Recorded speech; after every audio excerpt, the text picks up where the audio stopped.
Hello guys, welcome to jolly family. இப்போ நாங்கள் என்ன பண்ண போகிறோன்னா, நானும் என் பசங்களும் சேர்ந்து நம்ம வீட்டிலேயே வந்து ஈஸியாக பண்ணக்கூடிய எக்லெஸ் மஃபின் ஒன்று பண்ண போகிறோம். ஸோ அதுக்கு தேவையான ஐட்டம்ஸ் பார்த்திங்கன்னா, ஒரு கப் வந்து பவுடர்ட் சுகர் எடுத்திருக்கோம். அப்புறம் half cup oil, equal cup, அதாவது சுகர் எடுத்த அளவு ஈக்குவலாக பார்த்திங்கன்னா மைதா மாவு, அப்புறம் பார்த்திங்கன்னா ஒரு கப்பு கர்டு, தேவைப்பட்டால் இன்னொரு கப்பு நீங்கள் யூஸ் பண்ணிக்கலாம். இது போக பேக்கிங் சோடா ஒரு ஸ்பூன் போட்டால் போதும். எசன்ஸ் வந்து ஒரு அரை மூடி. இப்போ நாங்கள் ஸ்டார்ட் பண்ண போகிறோம். எப்படி பண்ணுறோன்னு பாருங்கள். ஃபஸ்ட்டு வந்து நம்ம சுகர் இதோட வந்து ஆயில் கலந்து நம்ம நல்லா மிக்ஸ் பண்ணிக்க போகிறோம். ஃபஸ்ட்டு அரை கப் ஆயில் ஊற்றுறோம், நல்லா பிளெண்ட் பண்ண போகிறோம். கட்டி இல்லாமல் பிளெண்ட் பண்ணுங்க, லம்ஸ் வரக்கூடாது. கட்டி இல்லாமல் பிளெண்ட் பண்ணோம், இல்லைனா என்ன ஆகுன்னு கேட்டிங்கன்னா உங்களுக்கு வர இது வந்து கட்டி கட்டியாக வந்துடும். நல்லா பண்ணணும்.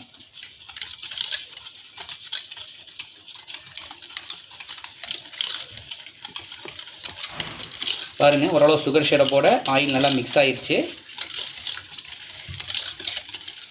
அதாவது சுகர் பவுடரோட, சாரி. அடுத்தது வந்து இப்போ நம்ம தயிர் வாங்கி வச்சுருக்கோம். ஸோ தயிர் வந்து அது கூட ஒரு கப் தயிர் மிக்ஸ் பண்ண போகிறோம். நாங்கள் 10 ரூபா கப் வாங்கியிருக்கோங்க. அது நல்லா பிளெண்ட் பண்ணோம். இது பார்த்திங்கன்னா இதில் ஒட்டிகிட்டு இருக்குது கொஞ்சம். இதுவும் நம்ம எல்லாம் நல்லா வலிச்செடுத்து போட்டு பண்ணலாம். நாங்கள் சேஃப்டிக்கு 2 கப் வாங்கியிருக்கோம். தேவைப்பட்டால் இன்னொரு கப் ஆட் பண்ணுவோம், இல்லைனா இதே போதுன்னா போதும். நாங்கள் சும்மா ஒரு சின்ன லெவலில் பண்ணி பார்க்குறேங்க, எப்படி வருது எங்களுக்கு தெரியாது. இதான் ஃபஸ்ட் டைம் பண்ணுறோம்.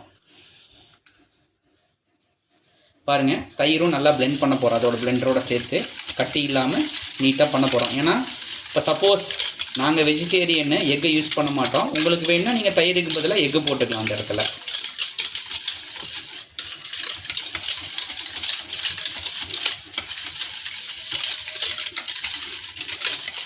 இதுக்கப்புறம் என்ன பண்ண போகிறோம்னாங்க, நாங்கள் இது வச்சுருக்கோம் கொஞ்சம், அதோ மைதா மாவு. இதை வந்து நார்மலாக என்னம்பாங்கன்னு சொல்லுவாங்கன்னா, சில பேர் வந்துட்டு ரீஃபைன்டு வீட் ஃப்ளவரும்பாங்க. ஸோ இது வந்து என்ன பண்ணணும், இது கூட நம்ம தேவையான அளவு போட்டுட்டு நல்லா மிக்ஸ் பண்ணிக்கணுங்க. இதோட நான் போட்டிருக்கேன். நான் மிக்ஸ் பண்ணிவிட்டு திருப்பி நான் ஆட் பண்ணிக்குவேன். பாருங்கள், நல்லா பிளெண்ட் பண்ணணும். இதுதான் முக்கியமான ஸ்டேஜ். கட்டி ஆகக்கூடாது. கட்டி ஆச்சுன்னா நல்லா வராதுங்க, பார்த்துக்கோங்க. கட்டி இல்லாமல் நீட்டாக பண்ணணும்.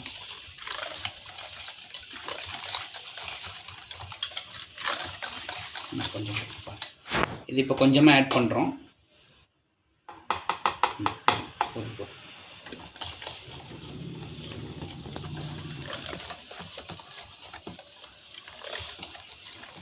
இன்னும் கொஞ்சம் தயிர் கூட போட்டுக்கலாம்னு நினைக்கிறேன். ரொம்ப கட்டியாக இருக்கிற மாதிரி இருக்குது.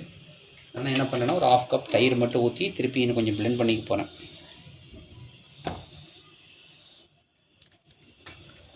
ஏன்னா ரொம்பவும் திக்காக இருக்கிற மாதிரி இருக்குது. பிளெண்ட் பண்ணால் கொஞ்சம் நல்லாயிருக்கும். தயிர் போட்டிங்கன்னா நல்லா சாஃப்டாக வரும். அவ்வளோக்கு அளவு தயிர் போடுறோமோ அவ்வளோக்கு அளவு சாஃப்டாக வருங்க.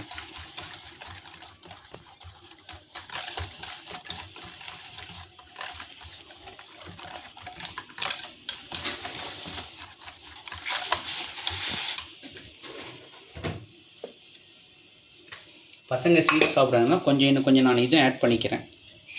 சுகர் பவுடர் கொஞ்சம் ஆட் பண்ணிக்கிறோம் பசங்களுக்காக.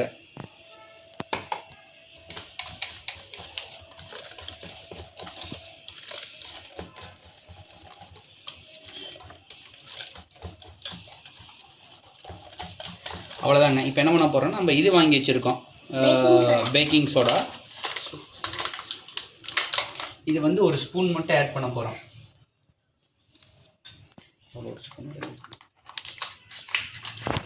ஒரு ஸ்பூன்லேருந்து 1.5 ஸ்பூன். ஏன்னா பேக்கிங் சோடா போட்டிங்கன்னா என்ன ஆகுன்னு கேட்டிங்கன்னா நல்லா புஷ்ஷுன்னு வருங்க.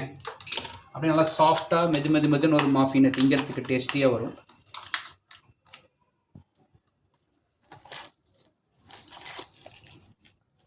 இதை பாருங்கள், இதோ ஒரு ஸ்பூன் போட போகிறோம்.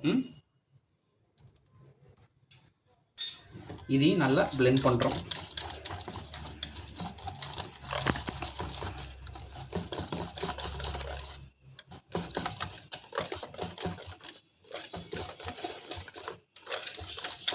நல்லா ஈவனாக பிளெண்ட் பண்ணோம். எதுவுமே வந்து உள்ளே வந்துட்டு கட்டி இருக்கக்கூடாதுங்க. கட்டி ஆச்சுன்னா நல்லா இருக்காது.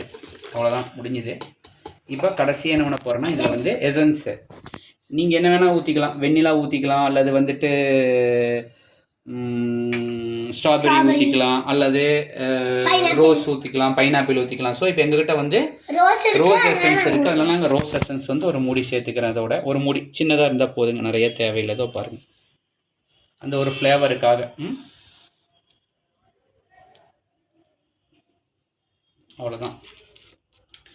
அவ்வளோதான் கைஸ். இப்போ முடிஞ்சது. இப்போ என்ன பண்ண போகிறோன்னா, நம்ம இதை வந்து என்ன பண்ண போகிறப்போ எங்ககிட்ட நல்லா மிக்ஸ் பண்ணிவிட்டு, எங்ககிட்ட இது இல்லைங்க, ஓவன் இல்லை, நாங்கள் என்ன பண்ண போகிறோம்னா குக்கர்லேயே பண்ண போகிறோம். அது எப்படி பண்ணுறதுங்கிறது இப்போ நான் காமிக்கிறேன். ஹலோ கைஸ், இப்போ அந்த ப்ரிப்பரேஷன் முடிச்சிட்டோம், மஃபின்க்கு உண்டான ப்ரிப்பரேஷன் முடிச்சிட்டோம். நம்ம ஆக்சுவலாக அது பேக் பண்ணோம் கைஸ், மேபி ஒரு 120-130 டிகிரியில் பேக் பண்ணோம். அதுக்கு வந்து ஓவனோ அல்லது வந்து நம்மக்கிட்ட ஓடிஜியோ வேணும், பட் நம்மக்கிட்ட அது ரெண்டுமே இல்லை. நாங்கள் என்ன பண்ண போகிறோம்னா சிம்பிளாக எங்ககிட்ட இருக்கிற ப்ரெஷர் குக்கர் வச்சு நம்ம பண்ண போகிறோம். ஸோ அதுக்கு என்ன பண்ணால் ஃபஸ்ட்டு வந்து கொஞ்சம் சால்ட்டை ஸ்ப்ரெட் பண்ணிக்கோங்க குக்கரோட அந்த பாட்டம் லிட்டில். அதுக்கப்புறம் வந்து நம்ம அந்த ப்ரிப்பேர் பண்ண வந்து அந்த இதை உள்ளே வைக்கிறோம் பாருங்கள். இப்போ அந்த இது உள்ளே வச்சாச்சு. ஸோ வச்சுட்டு என்ன பண்ண போகிறோன்னா குக்கர் லிட்டை போட போகிறோம். பட் குக்கர் லிட் என்ன பண்ணால் இந்த கேஸ்கட் போடக்கூடாது. இங்கே பாருங்கள், கேஸ்கட் இல்லாமல் வந்துட்டு நீங்கள் இந்த குக்கர் லிட்டு இப்படியே போடணும். கேஸ்கட் தேவையில்லை. வச்சுட்டு க்ளோஸ் பண்ணிவிட்டு ஒரு மீடியம் ஃப்ளேமில் வந்து ஒரு 15 மினிட்ஸ் 10 to 15 மினிட்ஸ் நம்ம வந்து பேக் பண்ண போகிறோம். இதை நம்ம வந்து ஸ்டார்ட் பண்ண போகிறோம். இங்கே இருக்கிற மெத்தடில் ஸ்டார்ட் பண்ண போகிறோம். அடுப்பு எடுத்து பண்ணியாச்சு கைஸ். இப்போ பாருங்கள், ஒரு 10-15 மினிட்ஸ் கழிச்சு இது எப்படி இருக்குன்னு நம்ம பார்ப்போம். அது வரைக்கும் பாருங்கள், நாங்களும் வெயிட் பண்ணுறோம், நீங்களும் கொஞ்சம் வெயிட் பண்ணுங்கள். ஹாய் கைஸ், பாருங்கள், கிட்டத்தட்ட நம்ம குக்கர்லேயே வச்சு பண்ணிட்டோம், ஓரளவு ரெடி ஆயிடுச்சு. இப்போ இன்னும் கொஞ்சம் கூலானோன்னு நாங்கள் டேஸ்ட் பண்ண போகிறோம். நீங்களும் இதே மாதிரி வீட்டில் ட்ரை பண்ணி பாருங்கள், நல்லா வந்திருக்குன்னு நினைக்கிறேன். என்ஜாய் பண்ணுங்கள். தேங்க்யூ.